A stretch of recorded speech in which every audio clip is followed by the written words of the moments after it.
Okay.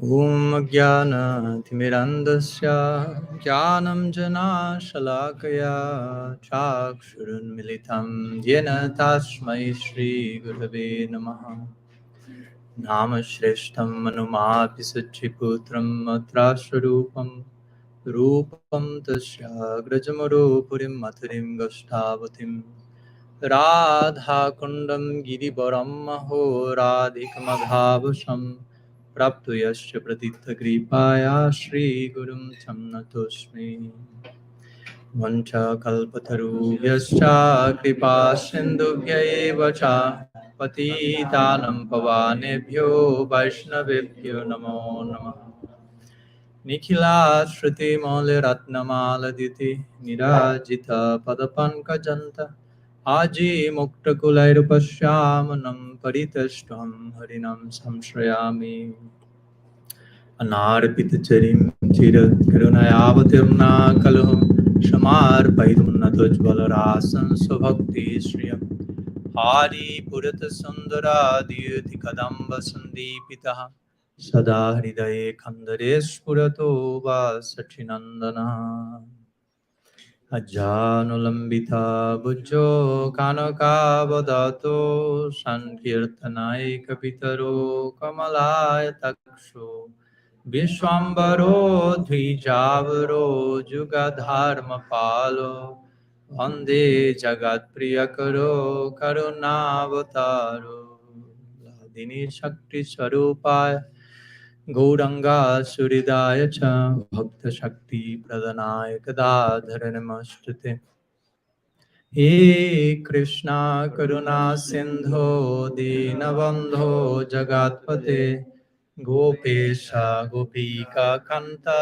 Radha Kanta Namastute Radhe Vrindavanadishe Karunamrita Vahini Kripaya Nijpadabja Dasyanmayam Pradiyatam Bhaktya Vihinaya Aparadhalakshay Kshiptashchakamaditarangamadhe Vipamayi Tvam Sharanam Prapanam Vrinde Namaste Charanarvindam Vrinde Namaste Charanarvindam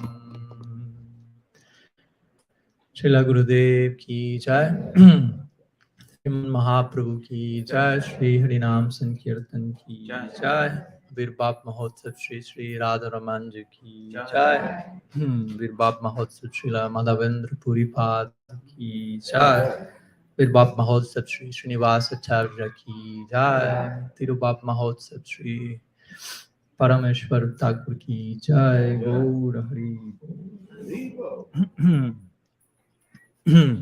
So, pranam to all of you. Welcome.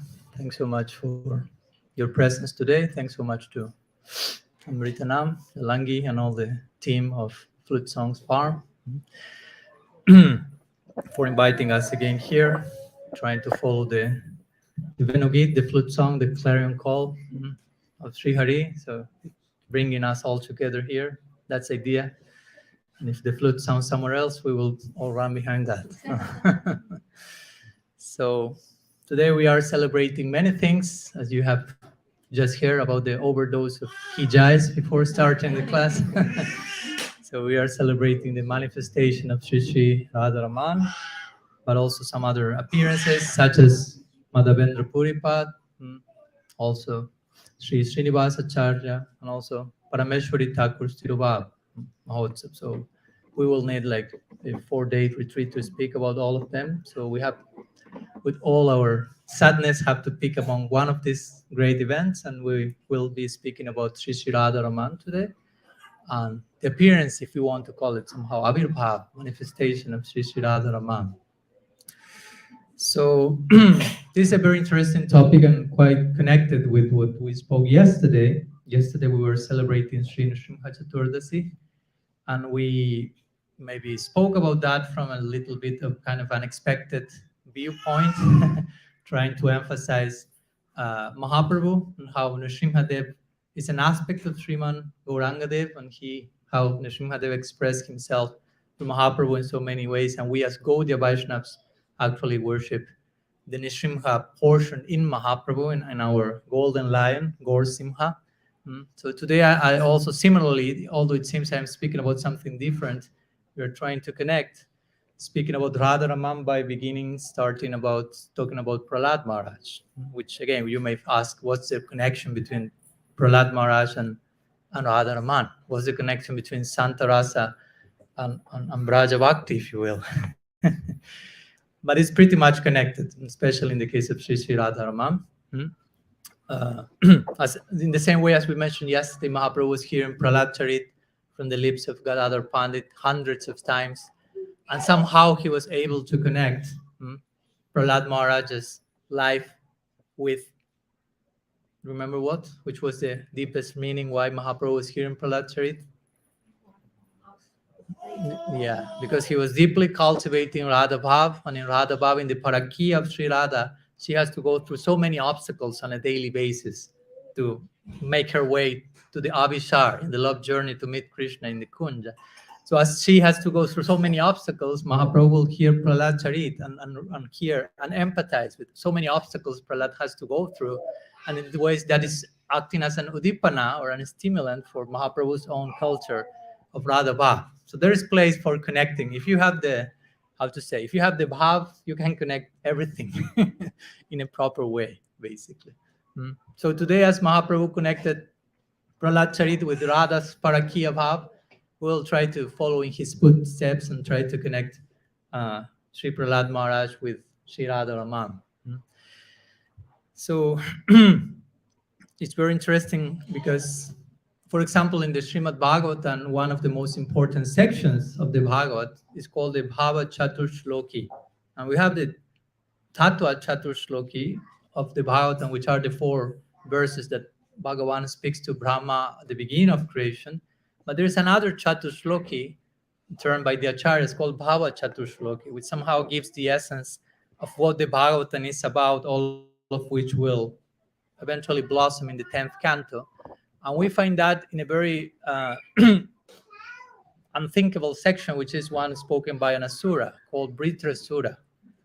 You have heard about Britrasura. I won't enter into the details, but there are 4 verses that Britrasura recites, 4 prayers to Bhagavan, which have been termed by some of our acharyas as Bhava Chatur Shloki, or the essence of what the Bhagavatam wants to give us. And what the Bhagavatam wants to give us is coming to us through a demon, quote unquote. Of course, if you study the prayers of Britrasura, you will say, this is not an asura. Just the name is there, no? But the prayers are speaking about something else. In the same way, someone may appear as a devotee and may behave as an asura. No? The interesting situation was that Britrasura with Indra. Indra was not behaving that much as a devotee. Many occasions of the Bhagavatam, he's our guru for what not to do. But he's a devotee on some level, Sakam Bhakta. While someone like Britrasura apparently is a demon, but the essence of Bhagavatam is flowing through him. So my point is, Bhakti Devi, in her independence, in her Jadrichayatva, or in her free will, is moving and choosing where to manifest and through whom to manifest. So it comes to us in any form if we are sincere to catch her visit, if you want to put it like that. So in that same connection, another history of a quote-unquote demon that is more dear to Bhagavan than all the devas put together is that of Prahlad. Officially speaking, Prahlad Maharaj is born from a demonic womb, if you want to put it like that. He has Asuric blood, if you want to connect it in that way. But he's beyond the blood. We are not this body, we are not this blood. So Prahlad is somewhere else. Indeed, Prahlad, the very name Prahlad indicates his inner standing. Prahlad. Lad has to do with Ladini Shakti. And Pra speaks about how especially Prakeshcha Ladini Ashrita, it said. He is taking a special shelter in Ladini Shakti, which is the essence of the Swarup Shakti, if you want to put it somehow. He has taken full shelter in Bhakti, basically. So he's totally engrossed and covered by Krishna's internal energy. That Krishna says in the Gita, 9th chapter, Mahatmanas tu mam partam daivim prakritim ashritaha. He says, a Mahatma, a great soul, which basically means my devotee, Krishna only uses the term Mahatma to refer to his devotees. I say it's someone who has taken shelter under the influence of divine nature, Daivim Prakriti. That means Swarup Shakti. So Prahlad is basically the very person who embodies this act. His very name is saying that, Prahlad. He's fully into Ladini Shakti, although he appeared in a demonic family. So you have these two things that you have to know what to do with them. We have to harmonize, basically. So we mentioned yesterday, briefly, we were celebrating Nrsimha Chaturdasi, Nrsimha's quote-unquote birth.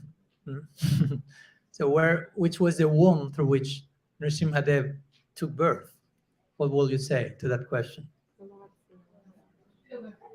Pillar? We have some difference of opinion here. Some say pillar, some say Prahlad's bhakti. So, of course, in a technical way, he was born from a pillar, but in a substantial way, we never hear, Krishna is known as Yashodanandan, but we never hear Nrsimha called Stambhanandana, no? The son of a pillar or something. No? I understand technically we could say that, and it's a fact, but we know that actually Nrsimhadev is appearing by the force of Prahlad's bhakti, by the force of how Ladini Shakti is expressing itself through Prahlad. Because again, technically, substantially speaking, Nrsimhadev is appearing because of Prahlad's bhakti. Krishna is the deity of Prahlad, as my Guru Maharaj points. Prahlad is not having Nrsimhadev at his Istadev. Krishna is his Istadev. Krishna Matiras too. So many sections in the Bhagavatam make that clear. But interestingly, his deity, Krishna, appeared in a, of course, suitable way for the necessity of the moment, basically. Out of the bhakti of Prahlad. And again, the bhakti of Prahlad is for Krishna, as his Istadev, not for Nrsimha. So Krishna is appearing, but in a particular packaging, if you will. So he can deal with the particular situation there. So it is because of Prahlad's bhakti that Nrsimhadev is appearing out of the column. The pillar may be the second mother of Nrsimhadev, if you want to put it like that.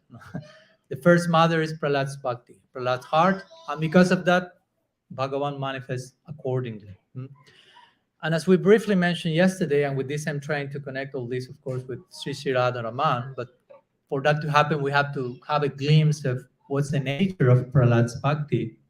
And again, please do not, we have to be very careful not to rush and say, but Prahlad Maharaj is not a Raganuga Bhakta, he's not a Ragatmika, he's not, so what do we have to learn from him in order to enter the Braj? Well, a few things to be sure. Mahaprabhu made that point by hearing Prahlad Charit 108 times and asking for Anayor, more, again. So as we mentioned yesterday, if we want to highlight two aspects of Prahlad Maharaj's bhakti as they are very connected to what Santa Rasa is about, will be this aspect of selflessness and universal compassion, which Prahlad Maharaj very nicely exhibited in his prayers, in his own example. And again, these elements, although them in themselves do not constitute the all in all of Raga Bhakti, they are very crucial foundational stepping stones that you have to have in place for constructing the temple of Raja Bhakti. We want to erect a whole mandir in our heart, as Bhaktivinoda Thakur will say, Mama Mandir. But if you have a minimum idea of architecture, first you have to have the foundation in place. Because the temple may be nice, but if the foundation is not nice, that won't last for long. So we want something that may last forever, basically. We want to enter into that temple and inhabit there for the rest of eternity. So the foundation has to be there. Our foundation is, Rupa Goswami saying, what's Uttam Bhakti? Anyabilasita sunyam jnana karma adyanavritam. To begin with, the tatastha lakshan of Uttam Bhakti. Being free from all ulterior motives, from all selfish desire. And here you have the very personification of that principle in one sense, Prahlad Maharaj.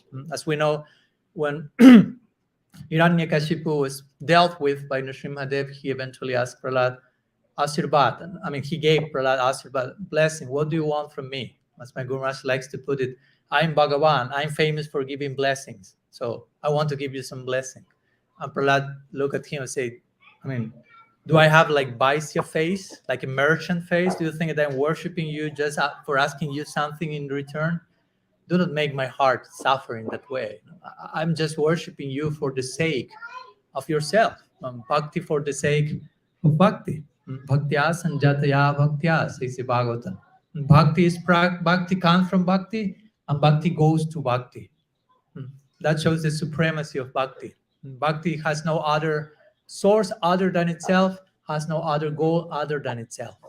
Sadhana bhakti, bhava bhakti, prema bhakti, but bhakti, bhakti, bhakti. So that's the very idea of the integrity and the nobility of our ideal, and it shows very clearly how bhakti is the supreme avideya, as Sri Jiva Goswami puts in his Bhakti Sandarbha. Other practices, you engage in karma, you engage in gyan, you engage in yoga, you have another goal in mind different from the practice you're engaging in. You engage in karma to attain swarga. You engage in gyan to attain sayuja. You engage in yoga to attain siddhi. You engage in bhakti to attain bhakti. So that, and all the other processes require bhakti to give their fruits. Karma, gyan, yoga, at one point require being mixed with bhakti to be fruitful.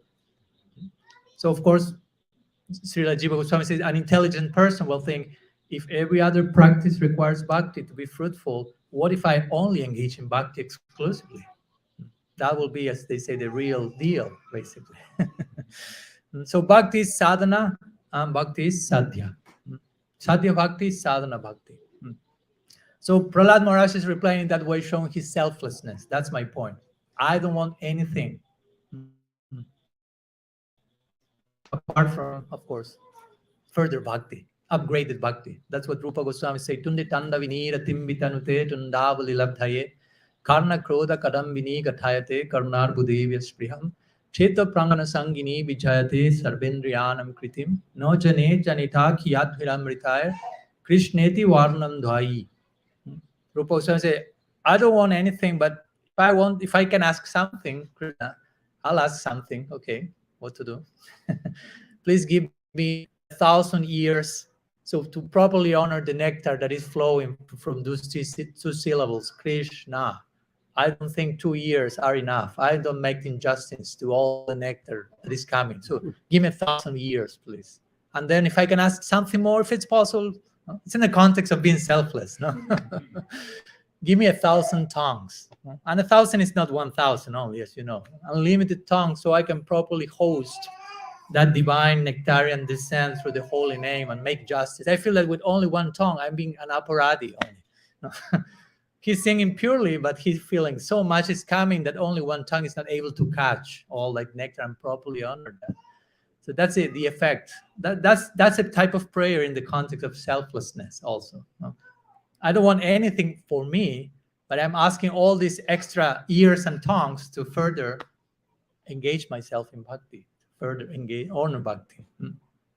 So this idea of Prahlad on a foundational way.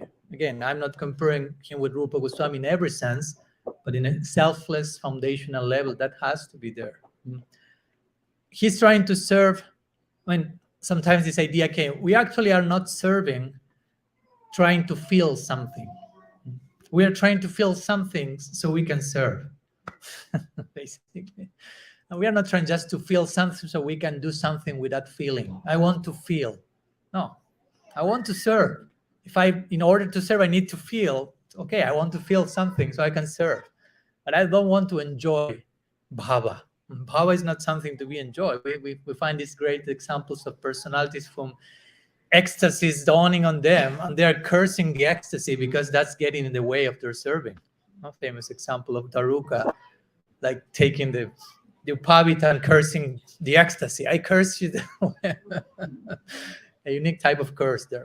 Get out of my way. I want to serve my Prabhu.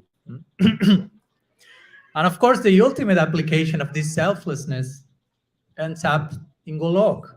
But in one sense, it all begins at the feet of someone like Prahlad, to follow my point. So when we hear all the rasas up to Madhura include the previous ones, in one sense means the selflessness that you find in Prahlad has to be in the Gopas and Gopis in Braj. No? You have to pass that test, that homework first in order to, you have to learn to appreciate Prahlad's selflessness in every inhabitant of Vrindavan, which outwardly may seem mundane if you don't have a trained eye.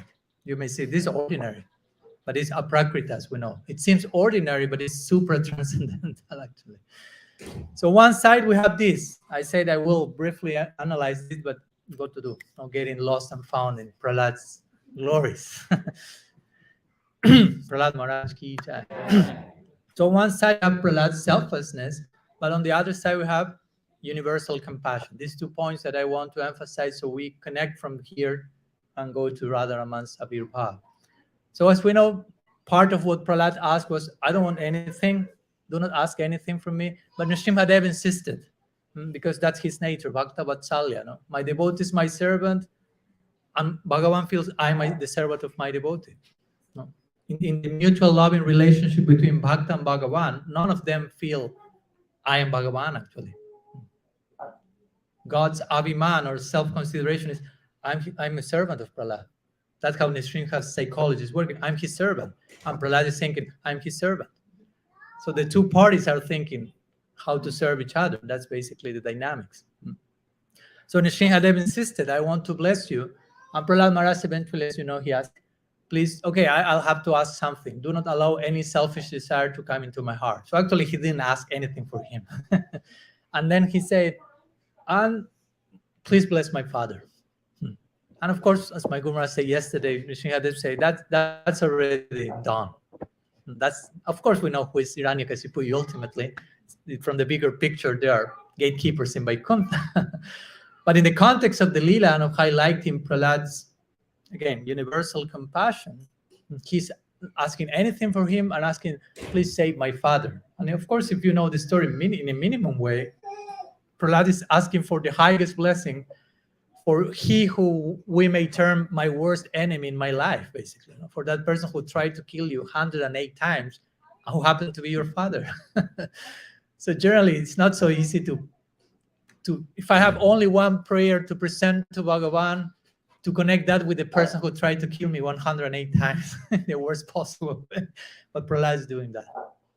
To follow my point, we have to walk Prahlad's talk in order to approach Vrindavan in a realistic, substantial way. And as we know, Prahlad said eventually, and if you want to offer me liberation, I don't want to be liberated myself. I want everyone else to be liberated. I don't want to be liberated just myself and going anywhere without all these personalities in this world, all the jivas in this world. So Srila Jiva Goswami, interestingly, in the Bhakti Sandarbha, he says, okay, Prahlad asked from Nrsimhadev the blessing, please deliver all the jivas. So the question can be, why we are here then? It seems that maybe Nrsimhadev didn't fulfill his promise to Prahlad. So Jiva Goswami is mentioning, interestingly, no, Prahlad prayed, freed all those jivas. And when he said that, Jiva Goswami said he was referring to all the jivas he could have in mind at that moment. So all of them were freed. And the question is, and what about the rest of them? Nrsimhadev told Prahlad, for those who hear about your qualities, all of them will be freed as well. So then we enter into that part of the equation. So there's hope. No, don't be sad. You have not been left out of the team, if you will. So he exhibited this extreme compassion in the midst of the greatest difficulties. That's not so easy. To be compassionate when you have plenty of obstacles in your life, it's easy to be compassionate when everything is going nicely. But he went to throw many obstacles. Sometimes Haridas Thakur in Gaur Leela, although he's Brahma, officially Brahma Haridas, sometimes Prahlad Maharaj is connected with Haridas Thakur. Not because he is Prahlad, because he has gone through so many obstacles, like when he was beaten in the markets and so on. So in this way, Kavi Karnapur connected. Okay, there is a part of Prahlad in Brahma Haridas, in the sense of how he went through all these beatings, and what did Haridas Thakur did at the end? he was fully compassionate to the ones who were trying to kill him. They were trying to kill him, and they were not able to kill him. So they were in anxiety because they couldn't kill him, because they will be killed themselves. So Prahlad Maharaj said, why you are suffering? And they say, because we cannot kill you. Oh, I don't want you to suffer because of me. So if you will die, if you will suffer because I'm not dying, I'll prefer to die so you don't suffer. That was what he died voluntarily. Of course, he reappeared a few days after. Jesus' life, they nice there. But my point is, he couldn't tolerate, you are suffering because of me, and they were trying to kill him. Say, okay, no, I don't want you to cause any further trouble. So I die myself, so you don't have to go through any trouble. So we find these examples of extreme compassion, like Vasudeva Datta and so many others in Gaur Lila, praying to Mahaprabhu, free everyone, give to me all the reactions of everyone. I remain here paying forever for them, but take all of them with you. Mahaprabhu said, if you say that, you're already on the other side, basically. So again, we have to relate with all the things. Prahlad Charit is not just a nice story of a 5-year-old boy that we can repeat once a year and, oh, Prahlad Ki Jai. But the real Ki Jai is to walk Prahlad's talk. And again, not in an erotic way, not trying to imitate. Okay, bring me poison.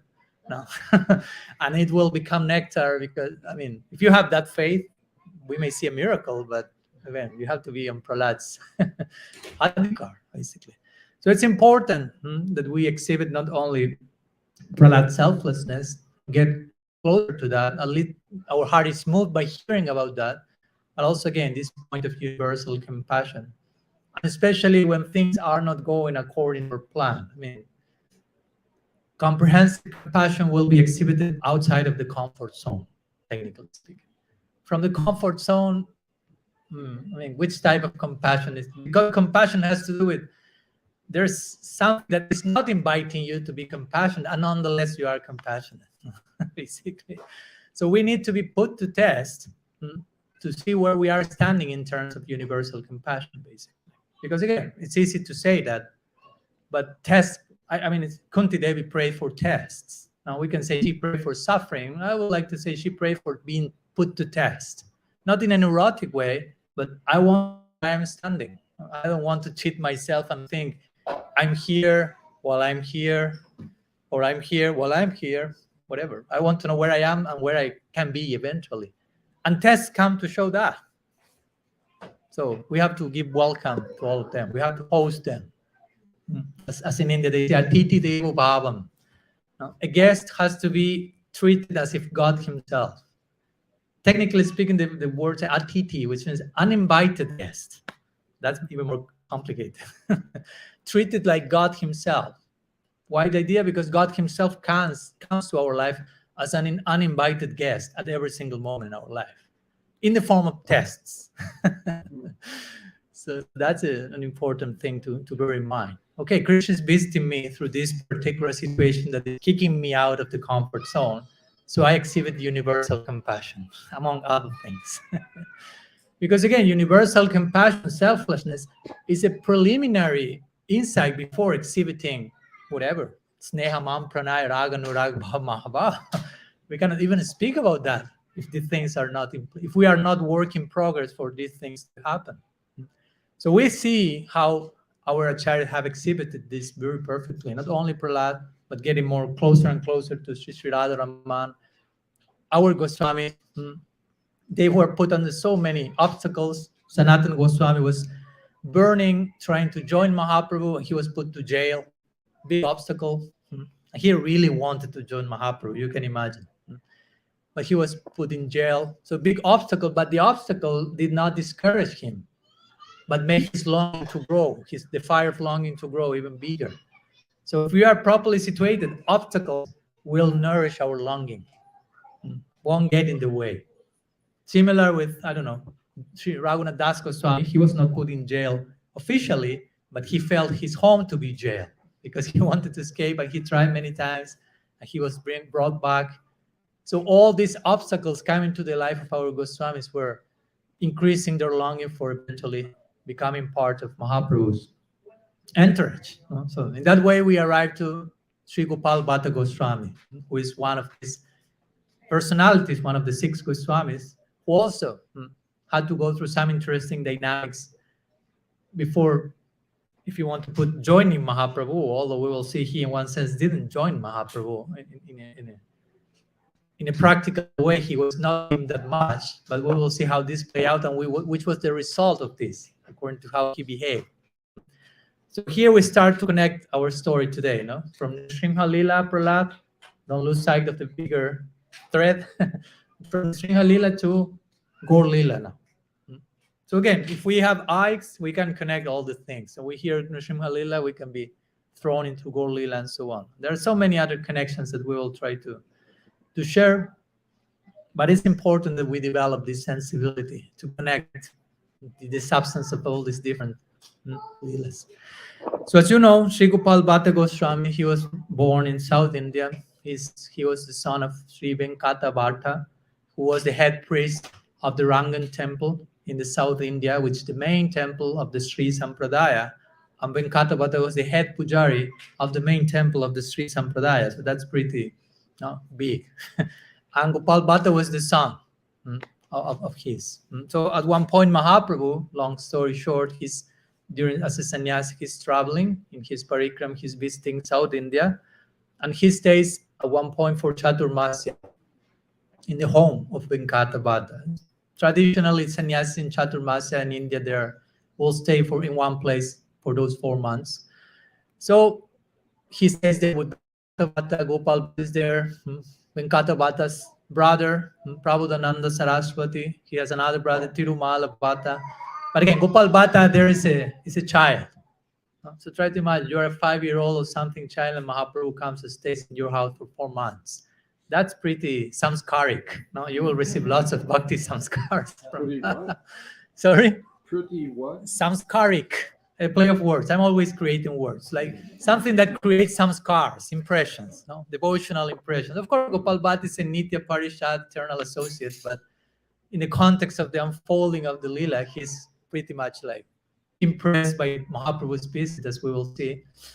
And also because his whole family go through a very crucial, if you want to call it, conversion from Sri Sampradaya to Sri Vaishnavism to Gaudiya Vaishnavism. And the crucial point here is the famous moment in which Mahaprabhu asks Venkata Bhatta about Lakshmi Devi and her attempt to enter Rasa Leela. An interesting exchange where Mahaprabhu will see he basically converts Venkata Bhatta by joking. My Guru Maharaj likes to highlight this point. The power of Mahaprabhu's achar was such, his example, his conduct was so powerful that sometimes he converted these great personalities without too much argument. He converted the great Sarvabhauma Bhattacharya, the greatest logician on earth, by being silent. That's pretty powerful. Someone invites you to a debate, 1 week debate, and all you have to say is just nothing. And you won the debate by that. That seems nonsensical, but that's how Mahaprabhu defeated Sarvabhauma. Basically, at the end, he says some words like checkmate, but the 99.9% of the conversion was silent here in Sarvabhauma, basically. And then he said 2 words about Vedanta, and Sarvabhauma was jumping and dancing with Mahaprabhu and Sankirtan. Sananda Saraswati, with full humility, he conquered him and his 60,000 sannyasis, exhibiting silent humility. And with Venkata Bhatta, joking, as we will see. Mahaprabhu asked Venkata Bhatta what? Venkata Bhatta, you are the worship of Lakshmi Narayan. So I would like to ask you why your goddess, while she wanted to have a rendezvous with Krishna, she wanted to join Rasa Leela. The Shastra is saying that. Mahaprabhu was not creating anything. So she wanted to leave Narayan to join Krishna. I mean, she's known as Sati, very chaste one, the chastest of all. She wants to join Krishna. And Venkata Bhatta replied that according to Tattva, of course, Narayan and Krishna are one. So there was no problem, basically. There was no parakia, basically, because he was the same person.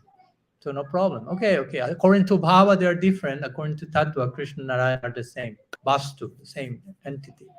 So Mahaprabhu said, okay, but then I have another question, which is why she was not able. She was not successful. She didn't accomplish that. So at this point, Venkatavata started to enter into some vimohan. No, he followed the footsteps of Brahma. He had started to spin. So I don't know. The one who asked this question is the one who knows the answer. I could even think about making the question. What to speak of replying that?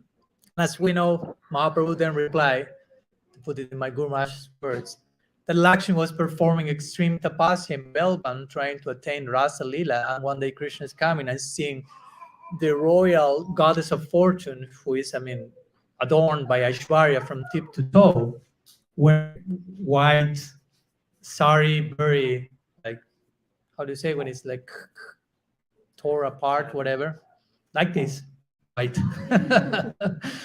and seated eating roots from the forest. Royal lady, this is 10,000 the Queen of England multiplied or more. And Krishna's seeing Lakshmi and said, Lakshmi, what you are doing here? I said, I want to attain Rasa Lila. I said, but that's not the way. That's not the way to attain Rasa Lila, to engage in extreme tapasya. So Lakshmi said, what's the way? Why she asked that? So now Krishna will reply, well, it's easier than that. For him, it was easier. So as my Guru Maharaj would like to say, no? Krishna said to Lakshmi, well, first of all, you have to leave your husband, Narayan, which at that point, Lakshmi was already just collapsing. No? To think about leaving Narayan, it's not possible. She's never leaving her feet. But first, and that's only the first part of the equation. First, you have to leave Narayan, and then you have to marry some Gopa in Vrindavan. And then you have to leave that husband, and then you have to join me in Rasa Lila, in Parakya Bhav. So at this point, Lakshmi was now vimohan. No, it was no, I cannot do that.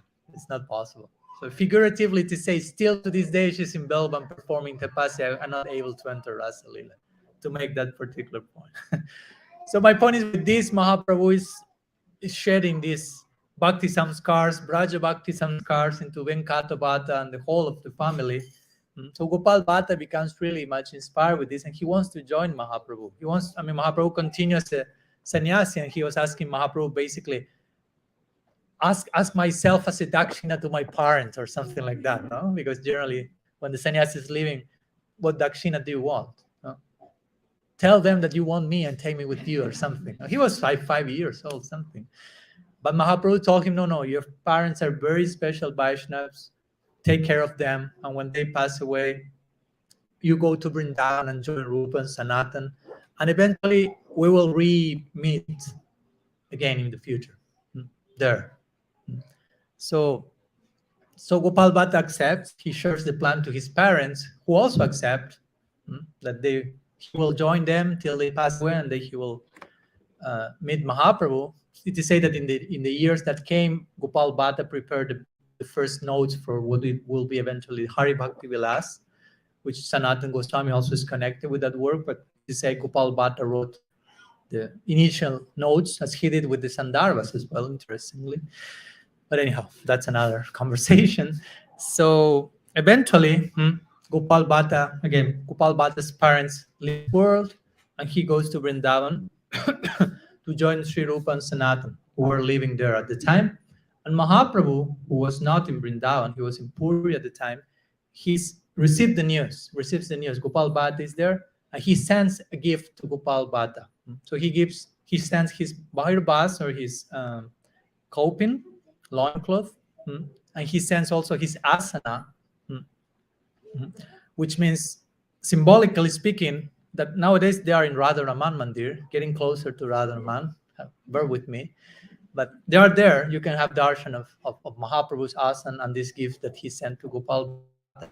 So arguably, these gifts, kaupin and asana, symbolize that Mahaprabhu wanted Gopal Bhatta to be the Diksha Guru among the Goswamis, that he will perform that particular function. As you know, most of the Goswamis did not initiate anyone. Rupa Goswami only initiated Jiva Goswami. Sanatana Goswami didn't have Diksha disciples, nor Raghunath Das, and so on. But Diksha Guru function was performed mostly by Gopal Bhatta. And maybe Mahaprabhu, for this, of course, is not that he was more qualified and one was more and less qualified. Be careful with thinking in those terms when you speak about Nitya Siddhas. No, this is better, this is worse. But Each of them were having a particular function, as you know. Sanatana Goswami, Sambandha Charya, Rupa Goswami, Abhideya, Rasa Charya, Raghunath Das Goswami, Prayojana, and so on. Jiva Goswami, Tattva Charya. Raghunath Bhatta Goswami will be the cook. That's important. Don't think that's less important. And reciting Bhagavatam in a very unique way. And Gopal Bhatta Goswami will perform this Diksha function, arguably because Mahaprabhu considered in a relative consideration, which nonetheless is important. He said, you come for a very prestigious background, South Indian Brahmin family, so that in the eyes of the society of the time will have some weight. So you will be the guru. So it's a relative consideration, but we see how Mahaprabhu was sensitive to these things. So eventually, Gopal Bhatta Goswami is there receiving these gifts, and Mahaprabhu then reveals to him in a dream, interestingly. And remember, Mahaprabhu told him, you will meet me again. So Gopal Bhatta Goswami was counting the days when this will happen, when this will happen. He already, his parents left, he went to Vrindavan, he met Rupa and Sanatana, now Mahaprabhu sent these gifts, but he has promised.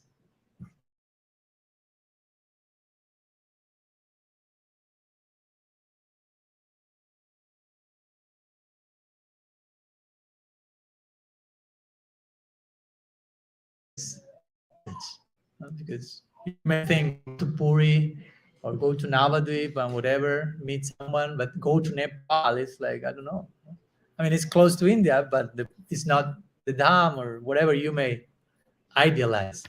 So Gopal Bhatta goes to Nepal, basically. He follows the instructions. So as we know, long story short, getting closer to Sri Radha-Ramana, he's in the Gandaki River, who flows also in Nepal. And at one point, he's taking his lota, you say in English? To take some water for his bathing and so on. But inside the lota and the water, there are 12 salagram shilas there. So it's like, no, in that place is where salagram are found. So 12, not only one, 12. I say, he puts them back in the Gandaki. No? So he takes again water. Second time, 12 salagram shilas, the same ones, because each one have their marks. So he checked the same one. Back to the water. No? Always the third time is more auspicious. Takes water third time, 12 salagram shilas. No? So then Gopal Bhatta kind of concludes, okay, they want to come with me. So he takes them with him and starts to worship them. He goes back to Vrindavan, still trying to figure out in which sense Mahaprabhu is giving me my dar. I came to Nepal, this happened, pretty obvious. That has something to do with that. He made those connections, but still full circle hasn't arrived yet. No? In which way Mahaprabhu is giving me his darshan through these 12 salagram shilas. So in the context of that, they say that Gopal Bhatta Goswami also received some clothes for dressing deity, but dressing a deity with Nara roop, not like for human form with arms, and salagram doesn't fit into that description basically. So he wanted to have a deity with human form to worship Krishna, to worship Mahaprabhu, and Mahaprabhu at this point had passed away from the world. So Gopal Bhatta was thinking, but he promised he will give me his darshan, and he passed away. And yeah, the shilas are here, but how this all connects? No? So this type of situation happened very closely to Nrsimha Chaturdasi. So it is said that one Nrsimha Chaturdasi, a day like yesterday, Gopal Bhatta was having his shilas. He was crying very deeply, lamenting about not having Mahaprabhu's darshan, about wanting to worship Radha, and meditating on Prahlad's bhakti. Now comes the connection also, Nrsimha Lila, Gaur Lila. He was deeply absorbed in remembering Prahlad's bhakti and how the strength of Prahlad bhakti is making Nrsimhadev appear from the pillar. Again, Prahlad's bhakti is the womb through which Nrsimhadev appeared. So Nrsimhadev appeared from stone, if you will. So now Gopal Bhatta was thinking, why my Lord cannot appear from stone as well? Of course, salagram is Bhagavan itself, but the particular form in which corresponding with Gopal Bhatta's bhava was yet to manifest. And he was thinking, if you can appear from a pillar stone because of the bhakti of Prahlad, of course I'm not Prahlad. Gopal Bhatta in his humility will think, I have not Prahlad's bhakti. And we agree, he has not that bhakti, he has a higher one. But he was in his humility thinking, will you grace me by appearing somehow? And in that way he lamented and cried, and that was his Nrsimha Chaturdasi celebration. We should pray to someday celebrate Nrsimha Chaturdasi in that way as well. And be ready for the surprise next day, what will happen as a result of that. As we know, then Gopal Bhatta Goswami, crying and lamenting deeply, fell asleep eventually. And next day, a day like today, he woke up. He used to carry these shilas in a basket that was with something on the top closed. So at this moment, the basket was open when he awoke a day like today. So he was like, oh, maybe a snake came and entered the basket. So he very carefully approached the basket and opened. And I mean, there was a snake, if you want to put it in one way. If you want to speak in the psychology of the gopis, who will call Krishna sometimes, you're a black snake. Jatila uses to use that term mostly. The snake moves in a crooked way. And Krishna is Tribanga Lalita. He's crooked also. Everything about him is crookedness. So in that sense, poetically speaking, we can say Gopal Bhatta found a snake inside the basket. Actually, he found that the Damodar Shila, from the 12 Shilas, there was one Shila called Damodar Shila, and that Damodar Shila had turned into what we call today as Shri Radha-Ramana ki Jai.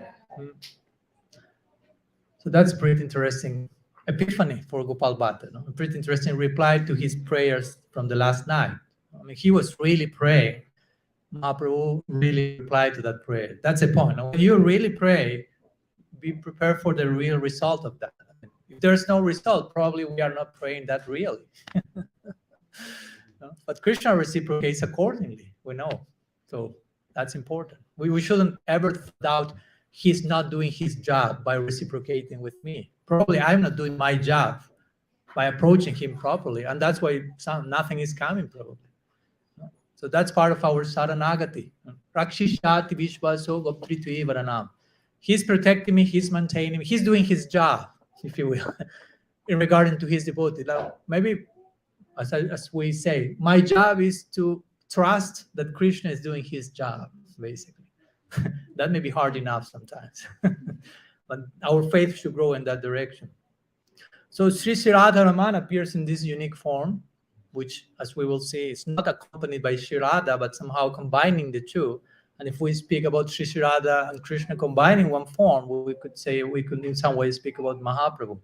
So Gopal Bhatta Goswami not only, I mean, just to have one shalagram transformed into the beautiful deity of Radha-Ramana is enough epiphany. But in the context of that, Gopal Bhatta had so many epiphanies, like, this is how Mahaprabhu has replied to his promise. He's giving me his darshan again, and not only for a minute. Because it's not that Mahaprabhu, okay, I give you my darshan, here I am, and disappear. That's my word. Now he's accompanying him in that darshan on a daily basis. So again, this is a very unique idea, as we spoke before, how bhakti moves in a jadrichaya, as the Bhagavatam say, in an independent way. You cannot expect when, where, how, unpredictable will. That's how it comes to our life. As we mentioned, it may come through someone like Vritrasura, thank you. Someone like Prahlad, coming from apparent demonic birds, or Radha-Ramana manifesting from a place that you were not expect. I mean, for those who worship Shalagram Shilas, probably you won't expect one morning you have Radha-Ramana there. And no more Shila, but the Shila now is taking form. I mean, it's pretty unexpected, but that can happen. So, and of course, Radha-Ramana in that sense is considered basically a self-manifest deity. Not carved by human hands, but carved, in this case, out of Gopal Bhatta Goswami's love, to put it in poetry. And this is further confirmation of what Prahlad Maharaj said to Hiranyakashipu. As we know, Hiranyakashipu will ask Prahlad, is your God anywhere, everywhere in this pillar? And where is your God? No? Hiranyakashipu will ask. And Prahlad will say, where's my God not? Basically. I mean, I'm seeing him everywhere. Srila Siddhar Maharaj once he said, materialists doubt about the existence of the spirit. Like I say, we doubt about the existence of matter, he said, because we are seeing consciousness everywhere. The more you advance, the more consciousness comes to the foreground, becomes closer and closer, and the spirit, matter basically dissolves into the background, basically. Once he said, spirit is called, how do you say? Matter is calcified spirit, or something like that. Like trying to make the point, consciousness is all-pervading, basically. So that was the view of Prahlad. I've seen my Prabhu everywhere. It can appear from anywhere. So that's the situation here confirming. Radha-Ramana appearing from an unexpected place, basically. So in the same way as Narasimhadev appear, if you will, from a rock, from a pillar, due to the bhakti of Prahlad, Radha-Ramana appear from another rock. I don't want to limit Shalagram to a rock, but somehow follow that context, format, due to the bhakti of Gopal Bhatta. Again, Shalagram, Govardhan, our Shilas are not just rocks. I will say the other day joking, they are our real rock stars. No? So in the same way, Radha-Ramana appeared as a self-manifest deity, and he was carved out of Gopal Bhatta's bhakti. That's a point I always like to make. Krishna, the form of Krishna is the result of the affection of a devotee. Now, if you put Hanuman in front, you won't have Krishna, you won't have Ramchandra. Because there is a bhakti in Hanuman which corresponds with a particular form of the Absolute, which is called Ram. So each form of the Absolute is a consequence of a certain type of bhakti. So bhakti is shaping Bhagavan, if you want to put it in one, poetically. You follow my point? If you change the type of bhakti, Bhagavan will appear in a different way. So this way, Gopal Bhatta had a particular type of love, and that carved, if you will, poetically the form of From Bhakti Yoga Paribhavita Harit Saroja Sutrekshitapati Nanunatha Pumsam. Says about Jat Ugaya Vibhanti Tathadi. Anyhow, so he's saying Bhagavan reciprocates accordingly. It's a similar verse to Yatamam Prapadanti. According to how the devotee meditates in Bhagavan, he will appear in a form that corresponds with that particular meditation. So in this way, we are Gaudias, but if we appreciate Prahlad's bhakti properly, that will give us a result, Braja Bhakti. So we have to learn how, when we go through all these sections, these non-Braja sections, if you will, how to appreciate them properly. So the result is Braja Bhakti. The result is Radha-Ramana. That was the case in Gopal Bhatta. He was appreciating Prahlad's bhakti. And the consequence of that was Radha-Ramana. Was not Nrsimhadev, if you will. So we should go through all this Bhagavatam in such a way that is nourishing our Braja Bhakti project, if you will. So again, Radha-Ramana is Swayam Bhyakta Murti, which means self-manifest deity. That's pretty interesting. As you know, the shalagram is made in such a way that if you try to carve a shalagram, it's not possible to carve, even if someone may present that objection. Someone actually carved that. You are creating this history. It's not possible. You try to. I mean, don't try. It's a shalagram. But it will break. So even some scientists I've heard from the Radha-Ramana Goswami, they have gone there and tried to study how this is possible and so on, and they don't know what to say. Scientifically proved self-manifest deity, Sri Radha-Ramana. And for many, Radha-Ramana is the main deity of the whole branch. The deity encompasses and includes all other deities. For the famous example is when Srila Prabhupada Bhaktisiddhanta Saraswati Thakur, he was in his very strong campaign of totalitarian war against illusion. He will speak strongly about, I don't know, smarta Brahmins and things like this, Case Goswami. So once he went for Braja Mandal Parikram with his associates, and all the temples of Vrindavan closed their doors to him. That's pretty Imagine, let's go to Vrindavan for Parikram, all temples close their doors, except for Radha-Ramana temple. So he appreciated that, of course, and since that time there is a very close relationship between the Radha-Ramana Goswamis and the members of the Bhakti-Vinod Parivar. But Prabhupada Bhaktisiddhanta, he took his disciples who were some of them were kind of discouraged, like we came to Vrindavan, we can only enter one temple. But he told them, by having the darshan of Radha-Ramana, we're having the darshan of all the deities in Vrindavan. So no need to lament. Masu Chaha, don't lament. And in that connection, for example, Narahari in the Bhakti Ratnakar, he's making a comparison to make that. He's, for example, the beautiful face of Radha-Ramana is compared to the face of Sri Govinda Dev. Go into these three main deities of God. His chest is like the chest of Gopinath, and his feet are like the feet of Madan Mohan. So these three well-known deities of Braj, representing Sambandha, Videya, Prayojan, Madan Mohan, Govinda, Gopinath, are all present in Sri Radha-Raman. And again, Sri Radha is not present there in the way we may expect, but somehow she's present there. On the side, there's one little asana, there's one little crown, there's one little umbrella.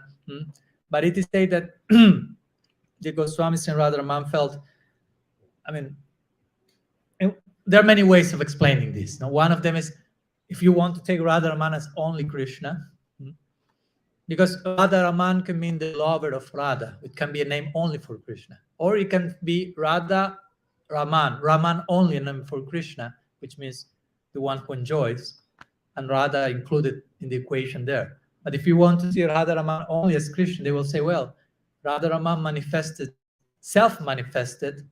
So, I mean, we don't want to put a sculptured deity of Sri Radha next to him, because it's not, it has to be self-manifested also, something like that, basically.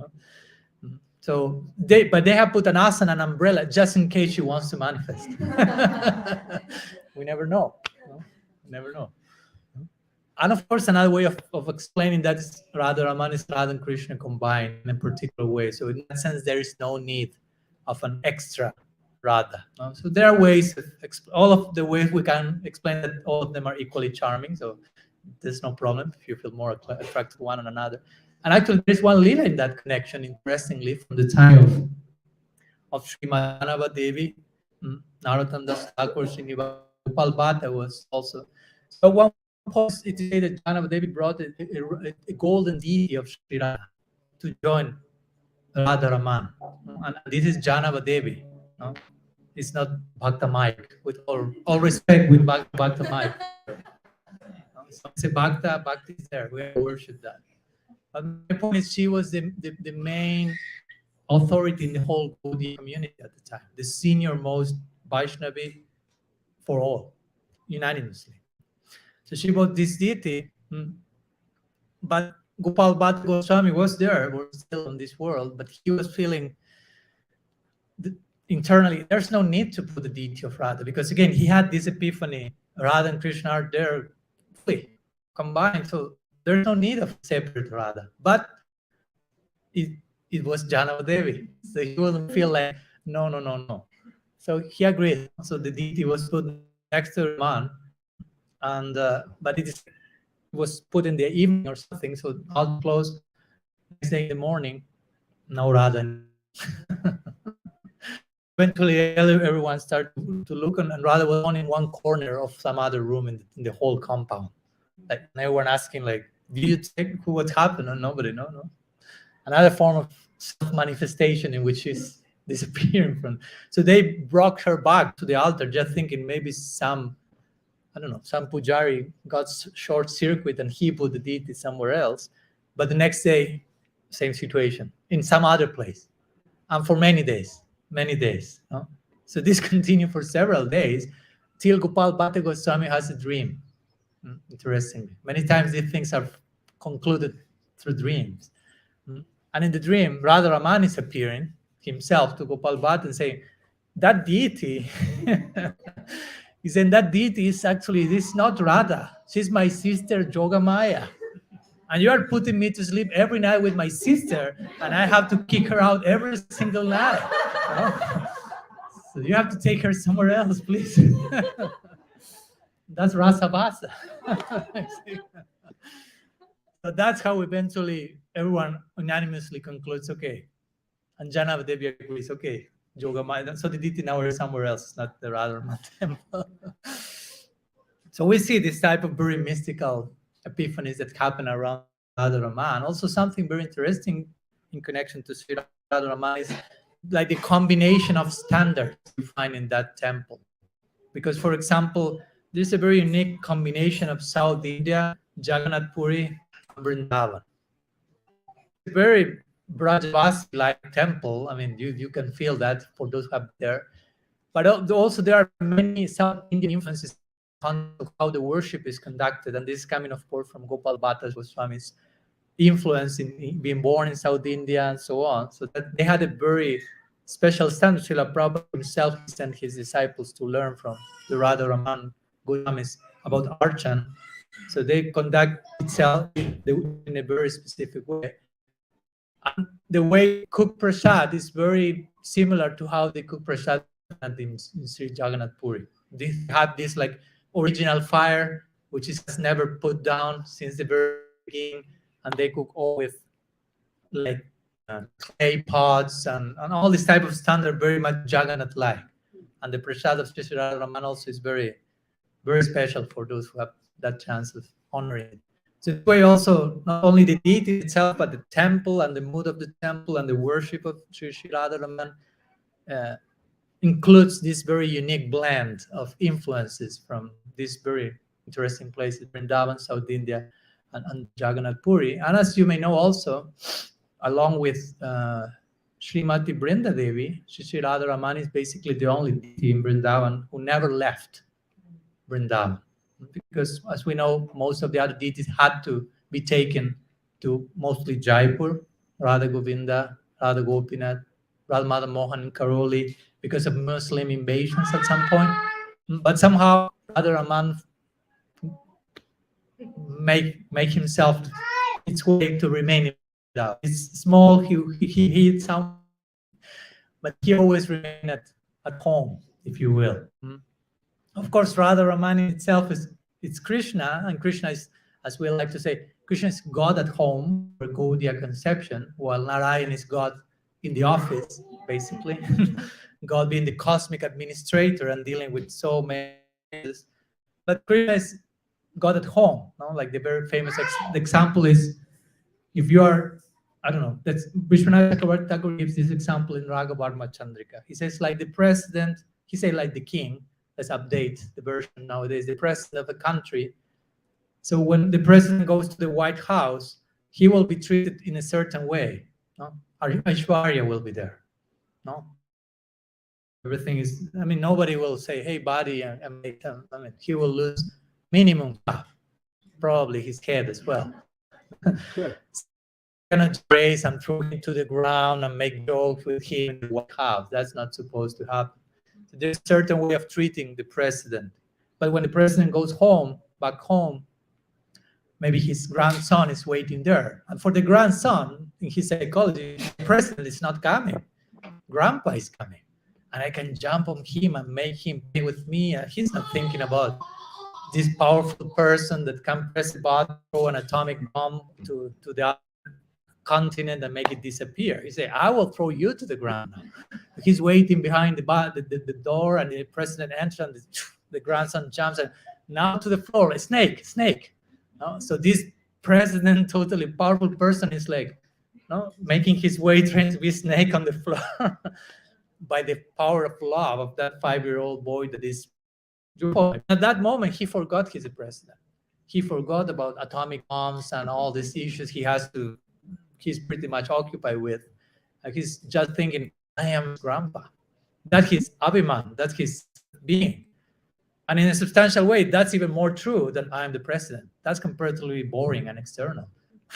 Although most of the people know him as the president, a few people know him as who he actually is. So most of the people know Bhagavan as God, Narayan, Vishnu. This is what he says in the beginning of Chaitanya Charitamrita. But Krishna said, but I'm bored with that type of approach. But a few ones treat me in another way. They do not treat me as God, and that's me. No? So that's Krishna. That's the God we worship. God at home, not God at the office. So Radha-Ramana is that Krishna at home who always remained at home, who never left Braj. A joke comes. Can I share a joke to make a Siddhantic point? That's a bona fide joke. So I hope you trust me. Maybe you already know that because it's the only joke I know in that context. I'm not a very good joker, but this is a good one. So once it is said that once they were two friends, childhood friends, and eventually they grow, and one of them becomes a Gaudiya sadhu, and the other ones become the Pope, Christian personality. So time goes, and eventually, when they are adults, they get to know about each other because life took them in different directions. But whatever, social media or something, get to know, oh, he's a Pope now, oh, he's a Gaudiya Acharya, whatever. So they make an arrangement to meet each other, and Gaudiya Acharya is invited to visit the Pope in the Vatican. So it's not that much of a big event. No? It will be the if the Pope goes to Vrindavan, that's another thing. That will happen also. But first, Sadhu goes to the Vatican, one more person going to the Vatican. But for the Pope was important, no? My childhood friend, and they start to share stories on how each of them ended in their particular paths and their insights of epiphany, and they're sharing in so many ways. And at one point in the room, there's one red phone in the background. One what? Red phone. Red phone? Telephone? We have to travel in time. There were no cell phones in this joke. No? There were these phones that you pick and you speak. So bear with me. It's an old joke. I cannot update the version because the joke won't make sense. So it's a joke from the 90s or something. So there was a red phone there. So the Gaudiya Sadhu asked the Pope, what's that red phone about? I mean, it was in one corner, like one red phone. What's that? See, that's a phone to speak with God. Say, oh, interesting. Well, so, and the Pope say, you want to try? We say, yeah, I mean, okay, I don't have that many things to tell him now, but we can try. Okay. So he doesn't have to put any number. He just picks and speaks for 2 minutes. Was brief interaction. So then he says to his friend, the Pope, so what's the cost of the call? Pope said, well, $300. Okay, you're speaking with God, it's not a cheap thing. So somehow the sadhu did some madhukari and received some donations. So he gives that to the Pope. Okay. So eventually the visit ends and the Pope eventually arranges for visit Vrindavan. The sadhu was living in Vrindavan. So now the Pope goes to Braj. That's a big event. So the government makes Vrindavan clean for the Pope visiting, hiding all the pigs and take care of the monkeys and all this stuff. So eventually the Pope goes and visits the sadhu in his Bhajan Kutir, which was a very small place, basically. And they are speaking and sharing, honoring Prasad. The sadhu takes the Pope to have darshan of Sri Radha-Ramana for sure. And eventually, in the midst of the conversation, a red phone is there in the Bhajan Kutir as well now. Oh, so the Pope looks at his friend and says, this is what I think it is. No? So the Gaudiya says, yes. Just, I knew you were coming, so I mean, you may need that. So that's there. Oh, okay. Can I call? I need to solve a few large list of issues with him, especially Vatican and some political. I have to speak a lot. So, okay, no problem. Call him. So the Pope speaks. He speaks like for 3 hours or something. So he can afford that, so he has no problem. So at the end of the call, he goes to the Gaudiya chair and says, okay, what's the cost of the call? And the chair said, like, 100 rupees. Like, what? I mean, that's like $2 or something. 100 rupees. $2? But I spoke 3 hours. And you spoke 2 minutes. And it was $300 in the Vatican, but here is 3 hours and $2. And I go, well, but this is local call.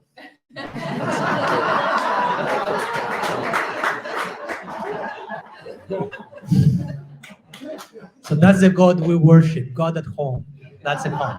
God at home, local call. So some words I wanted to share with you today regarding Sri Radha-Ramana, which just to conclude and to make one last full circle with your permission with our Istadev Mahaprabhu, since it's our tradition to always connect all this katha with the Istadev of our Sampradayas. The name Radha-Ramana actually the Raman. That's a name that Sri Radha is using in Bhagavatam during the Rasa Leela. When Krishna left the Rasa Leela, as you know, Sri Radha in separation, he's looking for him and calling him. And in that high of separation, especially Gopi Gita, after the Gopi Gita, as we know, Krishna reappears in the midst of the gopis. And he will say, Napari ham nirvadya samjayam sasadu krityam vibudaya sapivajam avajan durjara viha shrinkala samrishat bhapratyata sadhana. Basically saying, I cannot repay my debt of love with you. May your love be its own reward. But somehow, according to Sanatana Goswami, he interprets the verse saying, I will come once in a day of Brahma as a sadhu, and I will try to sing your glories and try to make devotees from you. And in that way, try to repay the debt. I know I won't be able, but I cannot just remain doing nothing. So I will appear in that way, in that form. So in that point, that is the height of the Bhagavatam, of the Rasa Lila, of the union, in which Radha is calling Krishna Raman.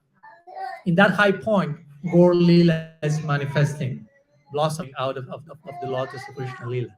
So in this way also we can see how this appearance day of Radha-Raman can be connected. This name of Radha-Raman, how it appears in that particular point that, if you will, gives birth in time in this world to Gaur Lila, through which we can attain Krishna Lila and Gaur Lila as well for eternity. So anyhow, some thoughts I want to share today in connection to the manifestation of Sri Sri Radha-Raman. I don't know if before finishing anyone has any questions or any comments or something you would like to share. Apurva Prabhu. Yeah. Okay. I know everyone has different questions. I will keep it down to just because my service is cooking, and so I'll keep it down to that. But I'm interested in. Did you say that? I'll repeat later. Gopal Bhatta was also a cook? Okay. Raghunath Bhatta was What? Raghunath Bhatta. Raghunath Bhatta. I mean, for sure, Gopal Bhatta also cooked for Radha-Ramana. I won't say he didn't, but Raghunath Bhatta Goswami was especially famous, if you will, among the Goswamis for his cooking and his recital of Srimad Bhagavatam in 4 different tunes. Yeah. Okay, so you mentioned about the different cuisines from Jagannath Puri and also same. Mm-hmm. So how did that? What is your understanding of why that is, or is it just that's the way it is? Yeah, to be honest, I will say that's the way it is, but I'm not saying that we cannot make some further research about why that is so. For sure, there must be a big reason behind it. I'm missing at the point. But why the cooking, the question for those who didn't hear, why the cooking of Radha-Raman is so tightly connected with Jagannath Puri and how they do things, why they are doing that in that particular way, I don't know. I don't know if there is any reason. Of course, Jagannath Puri, Mahaprabhu was in Jagannath Puri and many associates were coming and going, but I don't want, of course, to speculate on that topic. So you are giving me some homework to do, so I'm blessed. Thank you so much. You also get the opportunity to take the prasad from Radha-Ramana. Yeah, I'm here to give you the. How did you manage that? You just give it's not what you know, but who you know. Yeah, even recently when we were in New York with Namrasa, who was there? Who came? Oh no, Sam Deputy brought one famous sweet that they made for Radha-Raman. They brought like 2 or 3 of these little clay pots. So we were taking every day a little bit, no? We were expecting to follow them, Madhavendra Puri, whose appearance days today. After that, he started to take the clay pots in itself. But before that, sometimes Darshan and Radha-Raman, and they are sharing on the sides of the altar some of the Mahaprasad. Sometimes they start to throw some of the whatever it is. So you have to be there ready for that. Yeah. Something else? Kamalini? So you were saying how Lord Vishnu was here from the stone pillar. That's his birth, his mother. So he lives in Haribarsha. That all of the residents of Haribarsha, they offer prayers there. Mhm. So does that mean that planet, so like put the planet that was created after, because he wasn't manifest before that, he didn't need residents, right? Mhm. So could you say, because he manifested that specific form Hmm. to fulfill Yeah. what Brahma's promise is? Yeah, my point with saying that that was a specific form was not so much to say that before that moment, the form never existed anywhere, but my point was that Prahlad Maharaj's deity, Istadev, is not Nrsimhadev, but is Krishna. So Krishna manifested that specific form according to the need of the Nrsimhadev is said to be the chakra of Krishna taking form, basically. But of course, I didn't intend to say before that never existed, because as we mentioned, I think yesterday, for example, Rupa Goswami in Laghu Bhagavatamrita is saying all the forms of Bhagavan, all the avatars have their corresponding eternal abodes in Vaikuntha. So that means they are eternal. So it's not that they started to appear at some point. Of course, they start to appear at some point, maybe here, but they exist eternal in the Paravya. And yeah, the term Hari Barsa basically can be connected to one of those sections. Barsa can many times connected like island. And sometimes Hari Barsa is like the island of Hari or something. So many times the Bhagavatam is referring to planets as islands. We hear Golok is called Swetadvip, for example. And Dvip means an island. No? I mean, there's a poetry and all that we need to, for example, Golok Vrindavan is called Swetadvip, which means white island. So we may wonder, what's the meaning of that? Right? Golok is not an island, it's not white. Why white island? There's a connection to that. We could say ocean of milk, but ultimately it's the meaning of milk in this connection. No? Because Golok Vrindavan is not that connected with Mahavishnu or the Purusha avatar with Krishna. And there's an ocean of milk in the form of cows. There's milk, a lot of, and milk also represents affection according to Shastra. So there's an ocean of milk. Sometimes the scriptures will poetically in this way. So Krishna's living in an island surrounded by an ocean of milk. No, like implying he's totally surrounded by waves and currents of the highest form of affection that is in the Brajavasi's heart. So sometimes these descriptions in Shastra point in that way. We need to connect the dots to, okay, that means to that, basically. Because again, Prahlad is not worshipped Nrsimhadev for eternity. That's not his Istadev.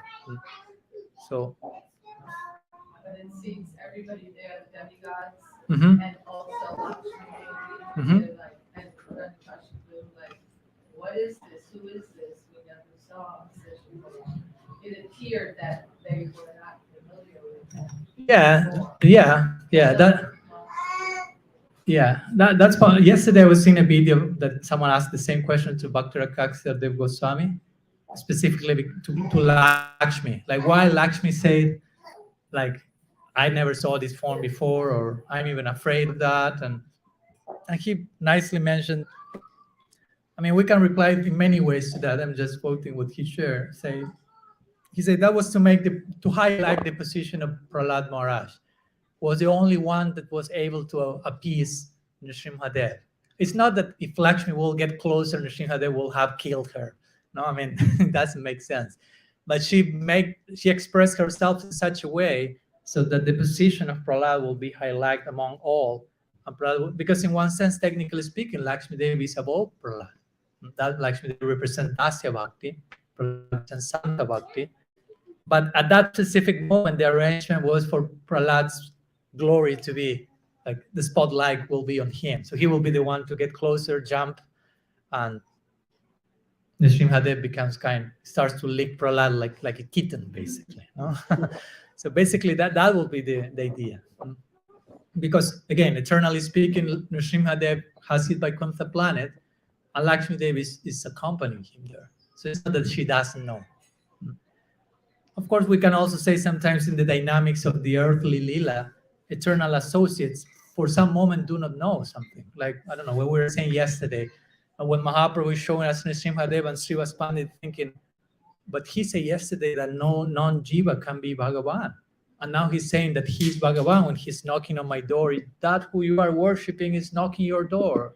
And Shiva said, but you are not Bhagavan. At one point, the associates of Mahaprabhu were not thinking you are Bhagavan. And at one point of the Leela, the epiphany comes, oh, you are Bhagavan, Mahaprakash, Leela, and all this.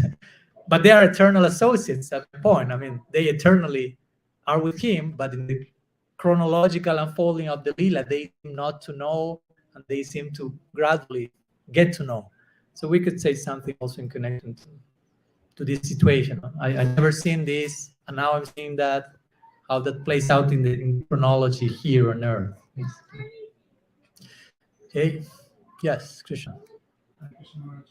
So to this point, my understanding was that this was about this particular Ugram.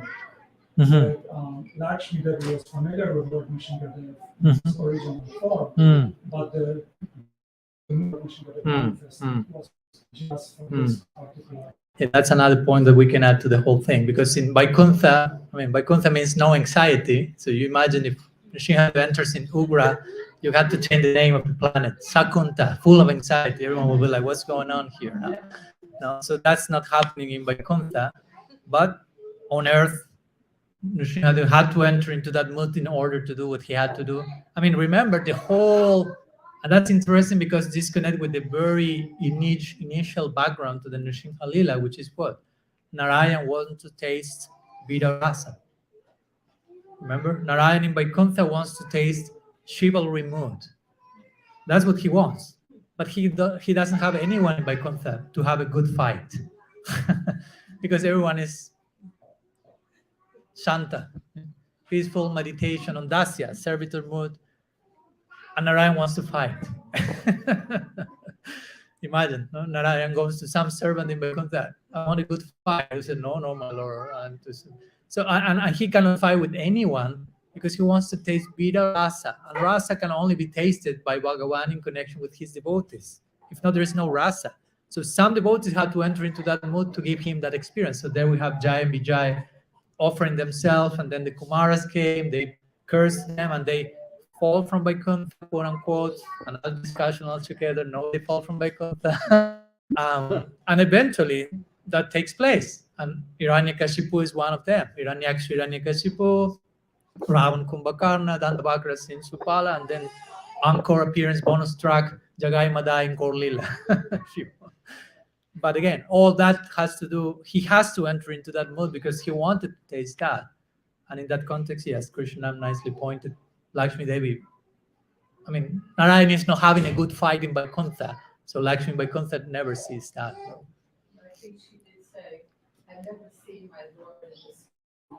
So it did imply that she was different. Yes. I have a couple of questions. Okay. Could you, Maharaj, verify? I'm not sure if you ever heard that there are let's say bodily features of Radha-Ramana. That there is a reason why he never holds the flute. He's always putting his. I don't really have anything to explanation.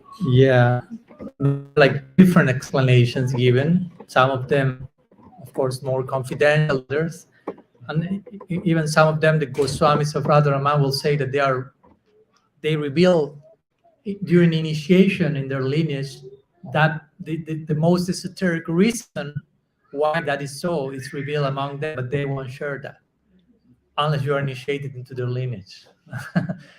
But of course, the general, like, technical, more external explanation is Radha-Ramana is very delicate, the form, the limbs. So putting and taking out the flute may damage his hands. That's one level of explanation. Another level, they say he's so small, in one sense, that sometimes putting the flute may create some risk that because of the weight, the deity may risk to fall because of the flute. And there are so many other layers of reasons, and one of them also is connected to Krishna. And that's a famous one given in many places. That the Krishna is, as we know, Krishna is described as playing the flute.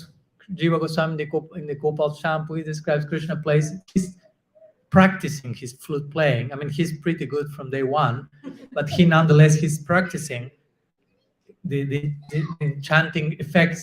The flute playing, and he's corroborating. Oh, he's doing? He's practicing on the whole environment. The trees start to bend and offer fruits, and the cows start to give milk.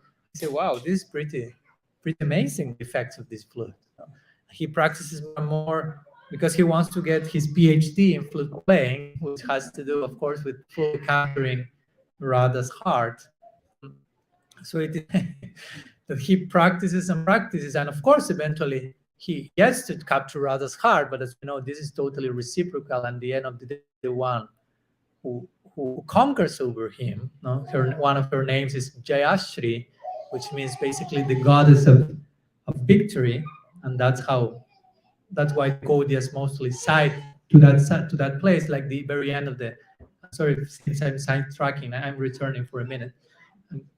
In the last part of the Kam Gayatri, one name for Krishna is Ananga, which is a name for Cupid, actually, which means he who is without bodily limbs, Ananga.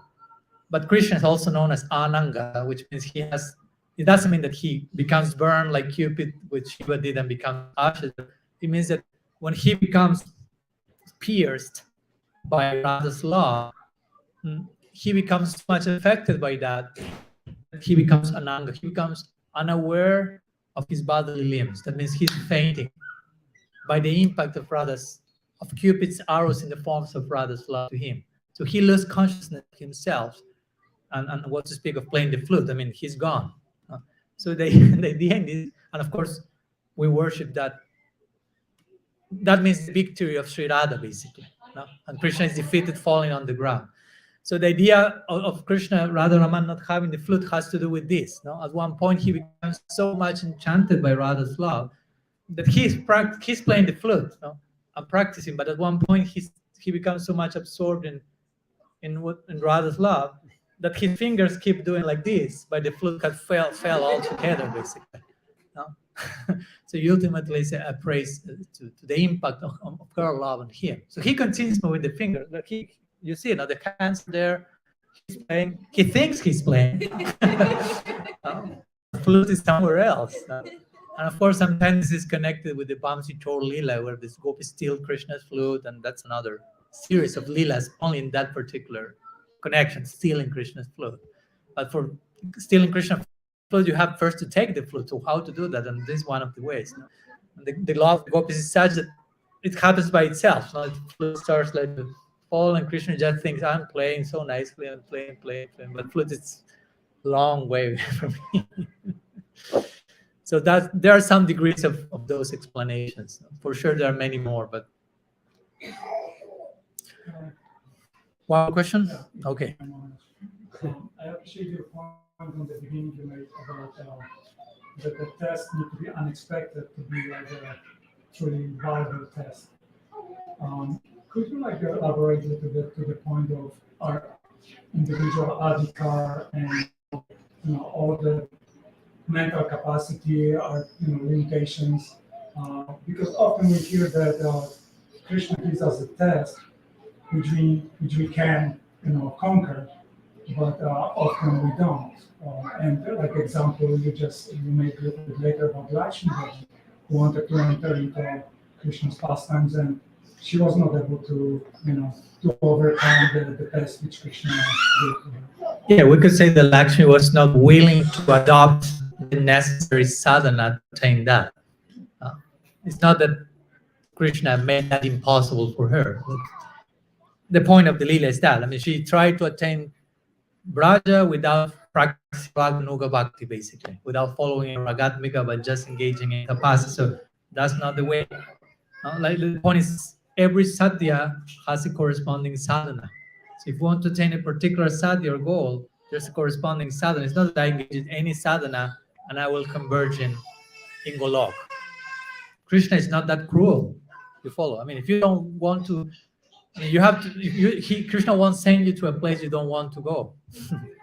But if you want to go to a place, you have to be willing to follow the process that will take you to that place. Not that I will worship Vishnu in Vaidhi Bhakti and I expect to become a Gopa in Vrindavan. That won't happen, because you are contradicting yourself in how you are approaching the whole thing. So that's one clarification in that connection. But regarding your question, and of course I'll be brief because that requires a whole series of lectures. And recently we lectured on the Brahma Stuti, one famous verse which is pretty much connected that I will recommend if you would like, which is the famous verse, Tatenu Kampam Shishamik Shamano, in which Brahma is saying, those who really earnestly want your mercy will, while enduring the results of their previous deeds, with their mind, body, and words, will continuously glorify you, and that people will become right, hair to your lotus feet, basically. And we speak a lot about that, how all the things that come to the life of a devotee. Of course, if someone becomes a bhakta, Krishna takes personal responsibility from that person and starts to intervene directly, if you will, although we may feel it, see it, or not, but he's taking that stance. So, and of course, that's the very beginning of our practice, to have that faith. Krishna, as I said before, he's doing his work. That's one of the aspects of Sharanagati. And Sharanagati is the external outcome of faith. If you have faith, that faith will play itself out in the form of Sharanagati. That's Jiva Goswami's making that poem, Bhaktivinoda Thakur. And one of the central aspect of Sharanagati is, I accept that Krishna is maintaining me. He's my maintainer, and he's protecting me. I have faith that is going on. And of course, this is not just some mental conviction. I mean, you have to observe on how and look back and realize, yeah, that's a fact. I mean, it's not that he's not doing his job, as I say before. And of course, we may become assaulted by doubts at some point and think, he's not protecting, he's not with me. But we should be sober and realize, no, that's not the fact. No, somehow or other, I'm trying to play the victim, or who knows, finds which reason for not doing my task. But actually, Krishna is never sending a situation that we cannot pass. With a test we cannot pass. Of course, to pass the test, we may have to do something that we are not doing at present. And that's what makes us feel, I cannot pass the test. I cannot pass it. Krishna is saying, of course you cannot if you don't do that thing that you have to do at this precise moment. And that's why I send the test to begin with. You follow? So if we are not willing to do what we have to do, the change we have to engage in, of course we won't pass the test. But the test came for us to change something. It's not that I will pass the test without changing. There's no test in that case. I mean, if a test comes, you follow my point. I mean, there's no test that won't invite you to change. Which type of test is that? A test is coming, but you have to remain wherever you are in your comfort zone, and you pass your test from there. That's not the test. So any test implies change. So if I do not do my part to do that change, of course I won't pass the test. But it's not that the test was impossible. I was not willing to do my part. Just that Krishna did his part. He sent the test, but we have to change. As my Guru Maharaj likes to make this point, spiritual life is about change. Don't forget this single aspect, because sometimes in the name of spiritual life, we may create spiritual bypassing, some spiritual complacency. No? And I'm I don't know, senior devotee, I'm a sannyasi, or I'm this, so I do not need to change any longer, or not to change as much as I actually should be. So it's delicate, no? Because we have so many absolutes, and such high developed philosophy that we can think, I belong to this theological elite who have this high refined concept. Yeah, but you have to do your part nonetheless. I mean, that's not an excuse to not do your part, to not change what you have to change today. And tomorrow you will have to change something else. No? That's what Bhaktivinoda Thakur said once. He said, today's perfection is tomorrow's imperfection. I mean, not to go neurotic, no? I clarify. Because you can go neurotic with this also. Oh, I always have to change. I will never attain perfection. No, but it's a progressive, dynamic thing. And that's the disposition of everyone in Vrindavan. I mean, Anurag means that. Anurag means at every second, Krishna is more beautiful.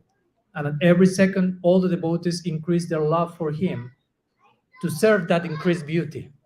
No? Beauty of Krishna increases, bhakti increases to serve that beauty. And when Krishna receives that bhakti, his beauty increases even more. And the love of the devotees increase more, so to compensate with that beauty. And in that way, there's a spiral that has no end. So it's dynamic, always change, always change. But we want to enter that realm, we have to be willing to change what we have to change here. Still, we want to speak about increasing our anurag. Mahaprabhu saying, Durdaiva midrishami hajani nanurag. I don't have anurag. He's saying in the beginning, we have to acknowledge our lack of that and what we have to do to get closer to anurag. And then it's no end to that journey eventually. So, yeah, keeping good company and being honest and trying to have integrity and reveal our heart to someone we deeply trust may help a lot to have some close well-wishers that are in a healthy way pinching us, because sometimes we know we have to change, but we are not willing, or we don't know what to change. So you need someone else who will know your heart probably more than you know your own heart, and sadhu, guru, and they will, and we have to open our hearts and trust them. Of course, that's it's a trust issue, basically. Faith from day 1 to day 108. And faith has to become stronger and stronger. Anyhow. One last. Okay. One last question. That I always hear that many times. There's no last questions. So it's okay, no problem. I really want to acknowledge you for bringing us, all of us, to a higher level of Raj Bhakti, or just, I lament that I have missed out on a lot. I think this is the first time I've actually sat down and heard, so that was my lamentation. But what I'm eager to hear is, your Guru Maharaj is Triparari Swami, right? So what other sources have you inspired you in gurus, and did you meet with Sridhar Swami Maharaj? Srila Bhakti-Rakshak Maharaj? Yes. Oh no, I didn't have that fortune. No, he passed away. He was 8 years old, so I was still doing some other things at that time. but I could say I feel very fortunate to have met him in the form, of course, of his books from day 1. So from day 1 that I arrived to the temple in 1999, 23 years ago, I immediately got to know, of course, Srila Prabhupada, but also Srila Siddhar Maharaj, the two together at the same time. So for me, that was a very, very inspiring combination. I mean, that was perfect combination. So I grew with those two sources of nourishment and inspiration in a very, that I would say that really carved me, if you will. As my Guru Maharaj likes to say, he says, when someone is saying something to him, say, I am the result of the combined grace of my gurus. No? So, of course, I'm saying the same thing here now. I'm the result of the combined grace of my gurus. It's not about me. It's about what they poured on me, how that combined in a particular way and gave the particular shape. It's not about I am the protagonist here. I'm just the container, and they are carving that in a particular way. And of course, my Guru Maharaj in that sense embodies a lot these two influences, because he was connected with the two of them. So, and yes, in the context of influences, I mean, I could be 3 hours naming all the people that are nourishing my life. So personal. It's difficult to mention, say, oh, this. No, I mean, I enter into anxiety if I have to enumerate all of them. Of course, there are so many levels of that connection and inspiration, but all of you are part of the equation for sure. No, by seeing your sincere question and the way you're presenting and reacting to anything I'm saying, as my Guru Maharaj likes to say. I mean, I'm speaking here. I have the mic and this big seat and all this fancy stuff around me, but me, at least, you are minimum 50% of the equation of whatever may be happening here now, if it's nice. If it's not nice, I'm 100% of the equation. But if it's nice, you take credit. Minimum 50%, for sure more. No? So, because if I will be saying all the things and the room is empty and I have to speak to the wall, probably I wouldn't be that inspired. I'm inspired, but you are guilty for that. So I'm not the source of my own inspiration. That's the point. So we derive inspiration. So that's how sadhu sangha works. No, and you may feel, no, Maharaj, you are giving us support, and I feel, no, you are giving me support. I will be quarreling forever, and we will never agree. And both of us are probably right, if you will. That's how bhakti works through us. That's what Srila Sridhar Maharaj said once when he was asking. This I closed. Hope. Someone asked him, "What's sadhu sangha? Can you describe sadhu sangha?" And he invoked Napoleon. I said, "What?" Now everyone was expecting with sloka will he quote. I said, "It's like the chair that Napoleon made once." I was like, "What? Napoleon chair?" Yeah, he said one of his soldiers were in Europe in a very cold place, and they have to spend the night without shelter. And it was so cold that they will fell asleep on the ground. They may die because it was snowing. So Napoleon may put all of you in a circle, and they say to one soldier, "You sit like if you were a chair."